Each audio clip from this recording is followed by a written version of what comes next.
I'm very proud and honoured to receive that award.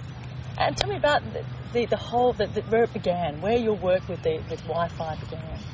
Well, it had its origins in radio astronomy, and it went all the way back to trying to do difficult things in radio astronomy. And one particular experiment was trying to detect exploding mini black holes. And how did you get from there to Wi-Fi? Well, tell me, as the average punter, how you made that transition. Well, it's a sequence of steps, but I first started thinking about how we might better do that experiment detecting black holes. That led to thinking about doing Fourier transforms very fast in chips, integrated circuits, and so when we identified a problem, we were watching computer networking getting faster and faster. We were watching computer networking getting more important, portable computing, and we sort of put one and one together and thought, gee, cutting the wires would be important there if we can make it fast enough. And you did. And we did. And we used those Fourier techniques, and we look forward quite a few years and a lot of work for many people, and it's been a huge success.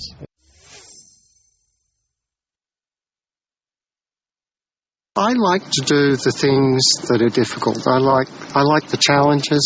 The things at first blush are difficult. They're the things that I think, there must be a way. I became hooked on radio astronomy when I was a vacation student working, in fact, with this very telescope at Parkes. I was hooked. There was so many interesting challenges in astronomy, so many interesting things to do. Well, I was always taken by the one-off experiment, trying to do something novel and interesting. And the one thing there that really bore later fruit was an attempt to follow up on a Stephen Hawking idea that black holes actually radiate, and as they get smaller and smaller, could even explode. Well, the interesting problem we were trying to solve there was looking at very short time scales, looking at an explosion, electromagnetic pulse that has to traverse space and it gets dispersed and spread. So our challenge was to find neat ways of putting them back together. At the time we were using things like recording it on 35mm film. We thought that there must be a better way, that we should be able to do this with electronic processing, digital electronic processing. And that led us to think about Fourier transforms, led us ultimately to the wireless LAN. At that time, we had a digital signal processing group, and the challenge for that group was to find other applications of signal processing, things like laptop computers. There was a growing need to cut the cable to give full networking speed even though you had wireless. At the time, the fastest wireless solutions that were practical were something like hundreds of kilobits per second. So we sort of made the ambitious goal of let's try and build a wireless network that goes at 100 megabits per second.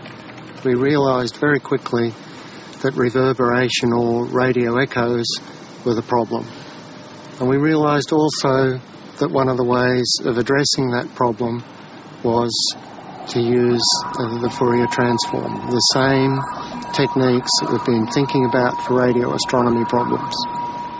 It was a small team of 5 that came up with the original invention and the patent, but there was a lot more work over the following decade or more that led to the first chips that Radiata demonstrated in 2000.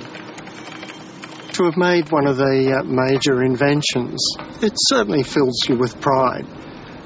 I already felt a lot of that pride when we came up with the answer to a difficult problem. Well, I've been attracted back into radio astronomy by the opportunity to work on the Square Kilometre Array.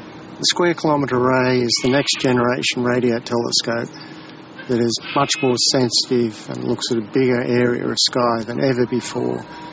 It will allow us to look back almost to the origins of the universe. I don't know about everybody else, but I sure have a burning desire to know what on earth is going on out there. How did we come about? While you're trying to meet these difficult challenges, very often you end up solving problems that have much wider application. The wireless LAN is a glorious example.